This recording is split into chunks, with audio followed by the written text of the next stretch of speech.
Welcome back, everybody.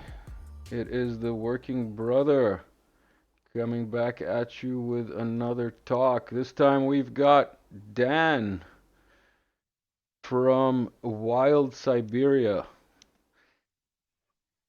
Hello, hello. Say, welcome, Dan. How you doing?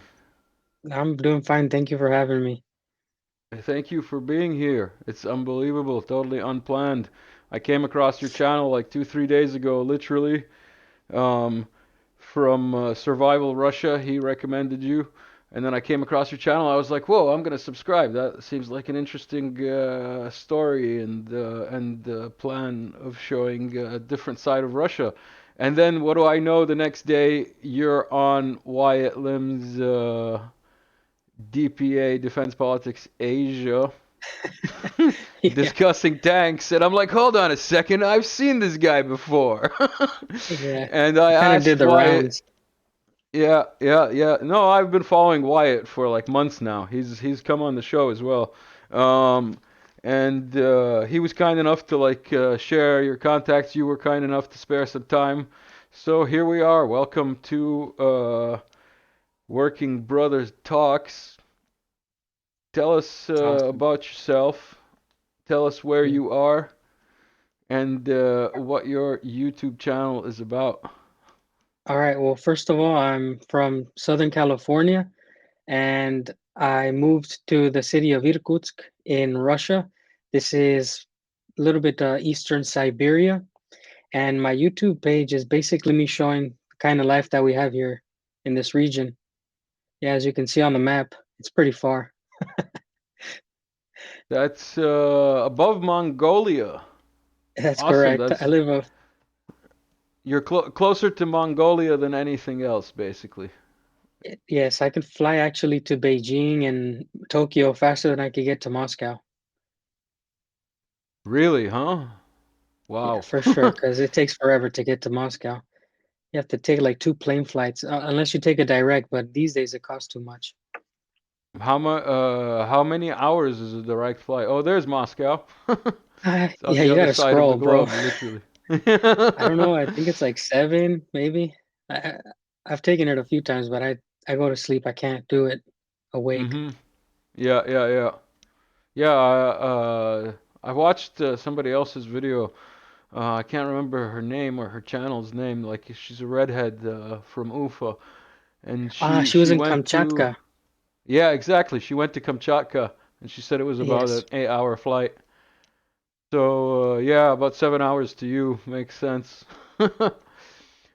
So tell us where you are, how you got there, why you're there. Yeah, so basically, I left the military. I'm a United States Marine, and when I got out, I liked adventuring, and I went to Europe. I found it a little bit too much the same going to Germany, going to Bulgaria, Spain, and I wanted to challenge myself. So I said, you know what? I'm going to see how cold Siberia gets.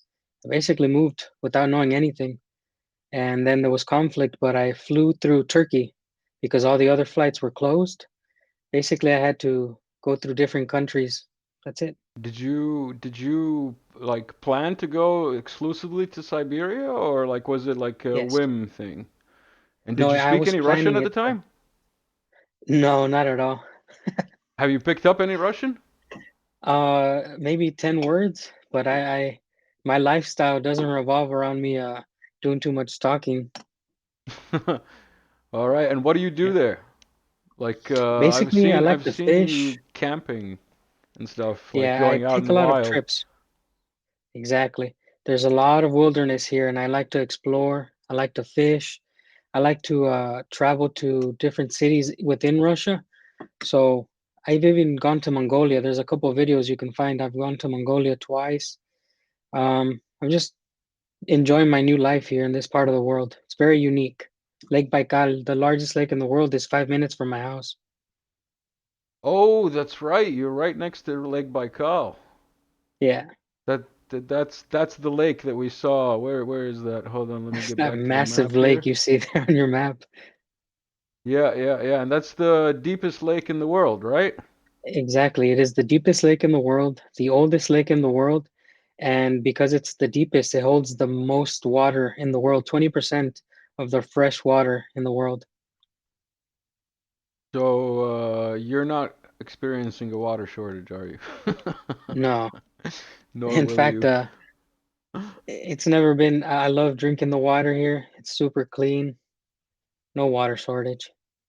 Like, you drink from the tap, yeah?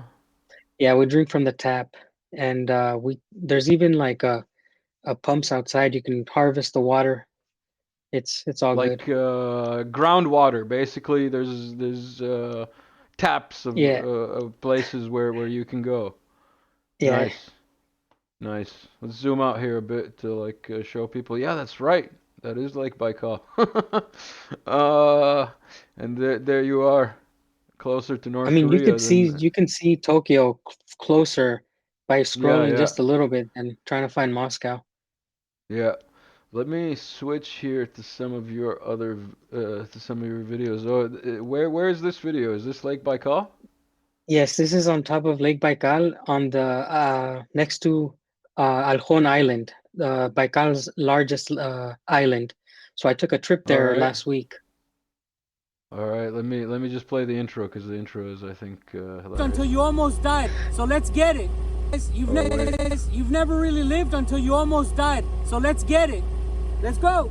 I'm basically telling Ever. everybody that you've never really lived Welcome to until Wild you almost Siberia. died, Today we're taking you on and an Mhm. adventure with us. it's basically letting you know to get out of your comfort zone. And this is me on top of Baikal, just living my new life in Russia. Yeah. Tell us more. You went with a Buhanka. Everybody loves a Buhanka story. So like, Oh my tell us God. tell us your experience with Buhankas. That's your Well, wife to first of be, all, or like yeah, that's my woman. significant other, let's Exactly. call it. Yeah, it's my woman, my future woman. Uh, Excellent. Basically, we this is us now driving on the ice, and it was my first time on Hmm. ice in a vehicle, and I was very nervous. But we're How just thick was getting the out ice? there. Well, we drove through it. It was more than 1 meter, so maybe like a Wow. meter and a half. Wow. What temperature are Yeah. we talking about in Celsius? It was pretty warm day that day. It's probably like -6, -10. Sounds warm. Dude, I mean, it gets to like -30 these days, -34, 35. Yeah, huh? Yeah, yeah. That's pretty fun. And how do you find the like shock? You know, because you said well, you said offline. I don't know if you said online that you're originally from California. Um, Yeah. uh, how do you like find the shock and difference of temperature? Well, basically, being that I'm an Afghanistan war veteran, I had felt the hot, right? So I said, you know Mm-hmm. what? Let's see how it feels to be in the cold. And let me tell Yeah, you, man, it hurts more to feel the cold on your face than of feel the course. hot. For some Yeah. reason, I couldn't get used to it so fast, and I suffered a lot of like dry skin for a long time, but now I'm better. I Mm-hmm. know that I have to wear lotion and take care of my face. Yeah, yeah. It's Oh, yeah, this is And a Buddhist shrine on top of an island. a Buddhist shrine, huh? Yeah, I if paused you I go a little paused bit the more, video. I paused the video uh-huh. for a second because like your video is losing quality. I thought it might have been like me hogging the like internet with the video, but it's not because it's still losing a little quality. But considering you're on the other side of the planet, basically, I'm happy with the quality of the I'll connection. stop At least moving it's so not much. breaking up. No, no, I don't think it's you're moving. I just think maybe somebody else hopped on your Wi-Fi or something else. But Oh, like maybe the torrent is downloading in the background. How is Russia with torrents? like downloading things, I think Yeah, everybody does it. There's just different ways of expected. getting around these. There's a lot of sites that you're blocked from, so you're kind of forced to use torrents. But Hmm. if you go like, since I live close to Mongolia, I probably shouldn't say this, but you could just go to Mongolia and get things that you need. Uh, for some reason, Russian phones you can't find Netflix app, but I got a new iPad in Mongolia and can watch Netflix with a VPN. So I probably shouldn't say that. Excellent. Excellent. No, everybody knows. Like I've seen videos of soldiers on the front watching Netflix. All right. So like, don't worry about it. It's like an open secret. All right, good. Tell us. So here you're driving on more or less a meter of ice in Buhanka Yeah. on Lake Yeah, but Baikal. like if you go a little bit Nuts. forward, hover over Mm-hmm. it, you should get to one of my favorite parts, which is I'll be riding behind the Buhanka. Oh, there we There we go. are. That's Yeah. nuts. So this is a shout out to Real Reporter who is actually on the drone on the passenger seat while I'm getting dragged by the Buhanka. Oh, awesome. And this is the type of activities I like to do because I feel more free and I don't know. Oh, It's nice. just You an have a little experience I didn't animation. want to let go. I didn't want to give it up. Y- I gotta compliment you on your animation to remind everybody to subscribe. Let's do that now. Everybody, subscribe to my channel if you haven't. Subscribe to Wild Siberia, Yeah. Dan's channel. Survival Russia, also recommended channel. And Real Reporter. Yeah, these are all That's good who the guys. shout out. This is the shout out that you just gave out. And of course, Defense Politics Asia. If you don't know Defense Politics Asia, I don't know where you've been. Yeah. He's the one who hooked us up. Like, it's thanks to him that we're having this chat. All right. It's basically So a tell us. community. Yeah, yeah. Tell us more, Dan. Let me see if I can get this to another video. Hmm. Tell us more about like Russia, your experience. Like, how would you classify, let's say, the prices, or like, the difference in lifestyle, or all those Yeah. kind of like, little things. Let's put it that way. Yeah. Well, to start off, I live in a Russian town, which is Mm-hmm. on the outskirts, more like a village. So the pace of life is very slow. As you can see here in the video, I'm basically out in the wilderness, and compared that to Los Angeles, it's drastic. It's the opposite. I had to get used to being able to go outside and fish or walk in the forest. Um, Mm-hmm. to me, the prices in the store are fairly uh, they're very fair compared to the quality of life and stuff like this. In America, things cost too much. They fluctuate way too much because of politics. And in Mm-hmm. Russia, things are a little bit more stable, I would say, from my personal opinion, that And you politics don't got play into there. prices. You mentioned you got there before the special military operation started, right? Well, I had my book, the flight, but I got here in April. So basically, early April. It was like 2 months or a month and a half after the special Mm-hmm. military operation started. So I saw all the sanctions come in. I saw mobilization. I saw it all, and nothing Yeah. changed really as far And as prices.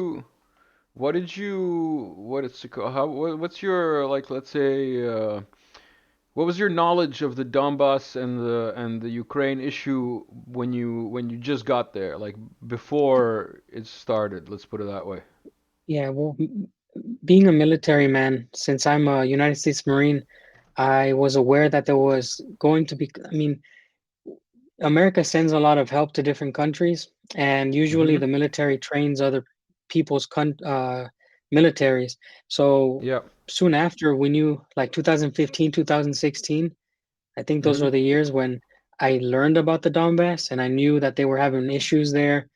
Uh, all I know is that they were in conflict. I don't know anything about politics. I just know that there was conflict. And that's just because I keep up with military things around the world. Mm-hmm. Yeah. So like basically you didn't know like historically, or like the No. origins of the story, or like, yeah. Because like I've been aware of it, and like, let's say, following it through Graham Phillips and others. I don't know if you've heard of Graham Phillips. He's Um. a Brit. He's a Brit Yeah. Yeah. Yeah. who's been there for a while, and he's got reports going way back from like 2014, 2015, and like That's back then crazy. when it was just like this weird thing that's going on somewhere in the background, I had an eye on it, but who knew that it would come to the point where I went there to visit. Let's put it that way.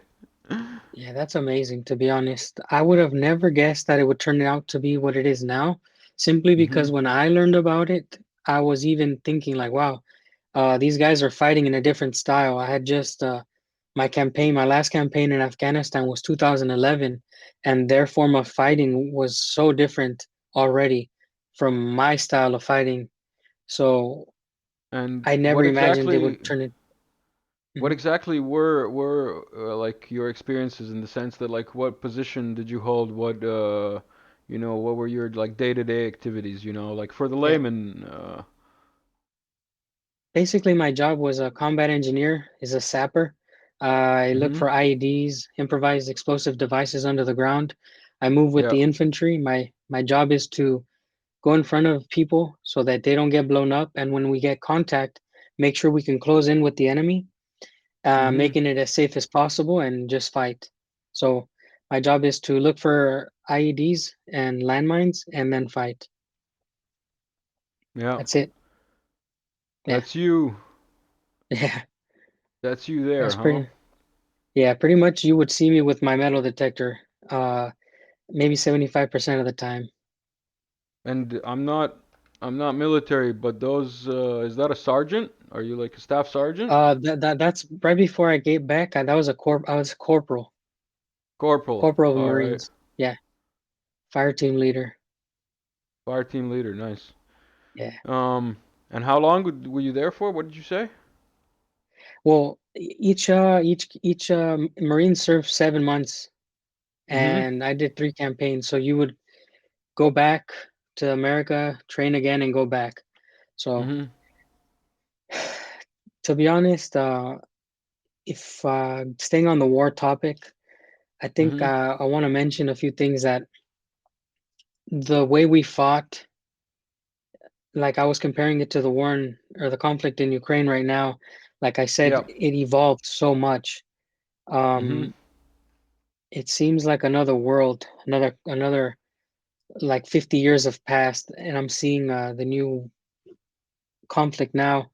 Even So seeing you're myself saying in the these photos, conflict I in feel like, Ukraine, you're saying like the yeah, conflict in Ukraine has progressed and advanced technologically and whatnot to like light years from what you thought possible when you were on the battlefield, you're saying? yeah, exactly. Like even seeing these photos of myself, I think this looks like history, like for a history book. Honestly, Yeah, yeah. It's for just it's for because a of the lack history. of armor, the lack of just people around me. That's my Mhm. squad, by the way. Um, I just see myself there, and I see my squad, and it looks a little bit outdated. How old were you when you enlisted? 18, turning 19, so I came out a little bit after 23 years old. All right, all right. Yeah, damn, it's a trip. And that was in what Um, year? that's 2010, 2011. 2010, 11. So that's like 10, 11 years ago, basically. Yeah, 12 it's a years ago, lot. maybe. All That's my right. best And then friend, when Rand you, Scavany. all right. And what was I gonna say? Oh yeah, this is by the way a video from his channel. You can go watch it on his channel later. Yeah, And he's got the whole narration. Oh, that's your Mustang. I remember the video. yeah. This is just me talking about my life before I You came to picked up and Russia. Those are left. the things I was doing. Do you wanna tell people your opinion of moving to Russia and like your experience maybe how that went? Yeah, yeah. So originally, I did it without knowing anything about Russia. I just wanted to see the cold in Siberia. So you don't, me personally, I had no expectations of what I was going to run into, the culture. And when I got here, I mean, the people were very welcoming, to be honest. If they heard me speaking English, they would try their best to talk with me since I don't speak any Russian. Um, Even as basically far as moving, Yakutsk, huh? You found people yeah, who like would speak English even that far. yeah. Not so many as much as St. Petersburg, but they would try. What other? That's a Um, good. That's a good question. What other cities have you seen in Russia? I've seen St. Petersburg. I've seen a little bit outside of Moscow. I've seen Yekaterinburg. Nice. Uh, what other cities? I mean, obviously my hometown of Buhanka, and that's it. Not no more major cities. No, I'm but that's planning on still more visiting than other Kazan. people. Yeah, I want to see Kazan. I want to see Moscow in detail, and Hmm. I want to see Survival Russia, where he's his little village. Nice. Nice. I had the fortune of spending about 2.5, 3 weeks in Moscow, and the only thing I can tell you is whatever amount of time you think you need, just like add another 2 weeks or three, because like Moscow's absolutely huge. I'm sure you know, but like it's absolutely huge, like beyond imagination huge. And I've seen like big cities around the world. Um, in any case, what else? What else can you tell us about how the Russian propaganda is working and brainwashing you into thinking that Russia is a nice place, and Yeah, is brainwashing you into believing that, like, Russia is right to defend the people of Donbass from Nazis? to be honest, I find it very, very interesting how I don't see anything on the radio. Like we use a radio here. We walk Mhm. outside in the streets. There's no like major propaganda. Like sure, there's you'll see billboards of maybe fallen soldiers and like Mhm. banners showing respect to the men who are fighting, but there's nothing Yeah. anti-Ukrainian in the streets. There's nothing anti like Western. There's nothing. I thought that I would see like anti-American things Mhm. because in America it's very easy for people to put up banners, and a lot of Yeah. people will buy billboards showing, like, look at this is happening in Russia. This is very common in America, but I haven't seen Mhm. anything here. There's no propaganda. I know it might seem crazy, but this is just my opinion. Where I live, there's nobody telling me that Ukraine is bad. There's nobody telling me that the Donbass people want to be liberated by Russia. So this is just my opinion. I haven't seen any of that kind of stuff here. I'm not brainwashed, and I know a lot of Americans hate me because I say this, but it's just how it is. Yeah. I live here. I know the truth.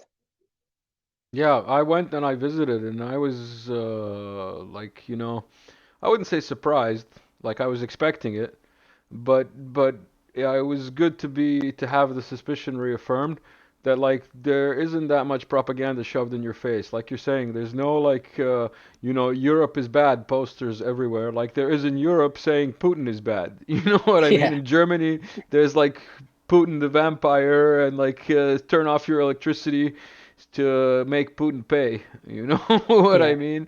And other ridiculous like tropes like that are posted as like you know normal stuff that's acceptable everywhere. It's yeah. just ridiculous. They've normalized the hatred Hate. of an entire country, whereas this country has, in my opinion, like I said, moved away from that. There's not Mhm. there's not anti-West. There's more pro-Russian. You know what I mean? Like they're proud Yeah. to be Russian. So that to me is normal. Mhm. Yeah, That's mostly what I exactly. see. Exactly. If you guys And are watching the screen, that's my woman teaching me how to ice skate, and it's harder than it looks for me. I actually learned to ice skate in Kuwait. I grew up in Kuwait as a kid, and they have an ice skating rink, so I learned to ice skate in Kuwait. That is the Believe most me, it's one random of the fact. more, yeah, yeah, one of the more interesting random facts about my life story. But we can talk about my life story another time. So yeah, tell me, you were saying that you were thinking about maybe going down to the Donbass. Were you I mean, thinking it's a wish like of mine. to go report? Were you thinking to like No, go not see the report. play to go This work, is as what they I say? want. Like I said, my job in the military was a combat engineer. It was my Mm-hmm. job to look for landmines and all these things. It's my dream to at least find one in the Donbass because I know how it feels to live in constant terror. Mm-hmm. People walking outside, maybe stepping on something and ending their life this way. Yeah. And I think it's a tragedy. So I would love to go to the Donbass just to help out, maybe train people, teach people, and maybe even look for landmines myself. We'll see what we can do, but the point is, all I can tell you is after going there, because you know about those like little pedal mines that are Yeah, like smaller than a lighter and are like ankle poppers, so called yeah. butterfly mines. The point Hmm. is, there's signs in some places, and when I got there, when I met up with Texas and we went out the first time, like right in front of his house, I was like, listen, from now on, everywhere we go, if there's any chance of there being mines, you tell me beforehand, so I look around. You know what I mean? And Yeah. uh, and then I came back to Serbia, and I walk around in the neighborhood, and I'm like looking out for like dog shit, and like the like it's the same, but it's not the same. You know what I But mean? but but So like, but do you see how your mind turned on mm, that? And I imagine how I lived so many months in the war mhm, looking for these things. I know what these people live through, and you know what these people live through now that you've yeah, been there. And if you yeah. could help out, I wish to help out. So that's why I want to They, go. they, I saw a report recently somewhere.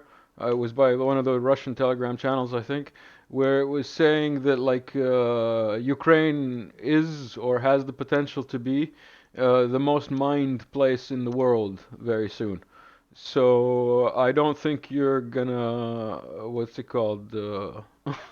How can I say? I think there's gonna be a need for you and people like you. But Yeah, like hopefully it comes true. we'll see later what we can do about that subject. But that's a very noble reason to go.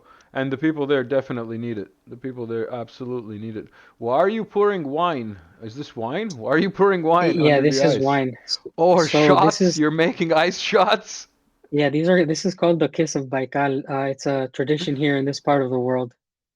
Okay. You kiss the lake by drinking the wine from the lake. Awesome.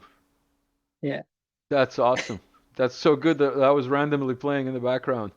Yeah, I didn't even What notice an until you interesting mentioned it, but that's a really good scene. what an interesting tradition. So you've I kissed the love this place. Baikal, huh? Yeah. And it's not frozen year round, right? It's No, frozen not at only a all, couple man. of months.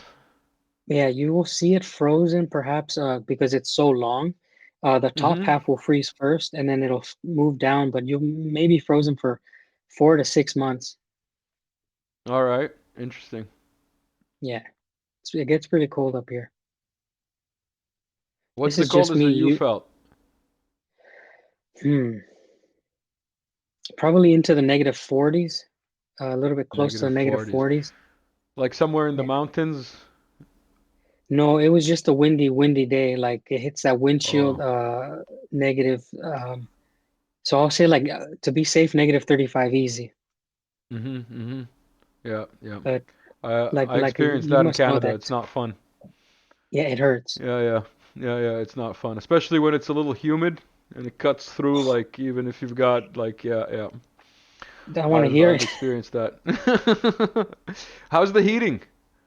I noticed Oh, you're in the a heating's sweater. amazing. Do you Well, the have thing like is, I put it on. gas? Do you have like We central I heating? I live in mean a from the Soviet government? block, bro. You I live live in in a a Soviet Soviet block, huh? building. Yeah, Yeah, Soviet yeah, building, yeah. so it's really warm. Yeah, yeah. They- Same here. Same here. That's all I can say. I want to just say to the people that don't know what that means, like the old Soviet buildings, the heating is, if it's working, it's tremendous. You don't need to even wear blankets sometimes in winter. It's just turn that thing on. Yeah. It's amazing. It runs all year, actually, I think. I think it's water. Really? It's all year? Dude, the thing's hot all the time. I'm sure they turn it off What's the some. hottest it ever gets? What's the hottest it ever gets in Dude, I Irkutsk? felt Irkutsk. I don't even know. To be honest, it's been so long winter. I don't remember anymore how warm it gets. You know that feeling when winter gets too long? But is there sun? Like in your videos, there's sun. Yeah, there's sun. There's sun for sure. So It's I not mean the like hottest it's been. overcast.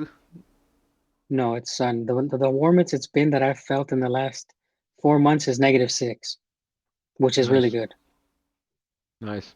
No, because like when I lived in Canada for a year, there was like 3 months of like no sun, no sky. You know what I mean? Like it was overcast basically nonstop. It's horrible. No, we have sun. That's good. That's good. Interesting. Anyway, it's been an amazing intro chat. We'll definitely be back. Uh, Wild Siberia on YouTube, Yeah, right? Yeah, Wild Siberia. yeah, Wild Dan, Siberia.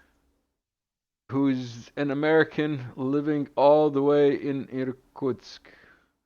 Thank you for joining us, and Thank you so we'll much. we'll take it out with some music. Let me see if I can get the music going. Can I? Can I get the music going? There we go. We got the music.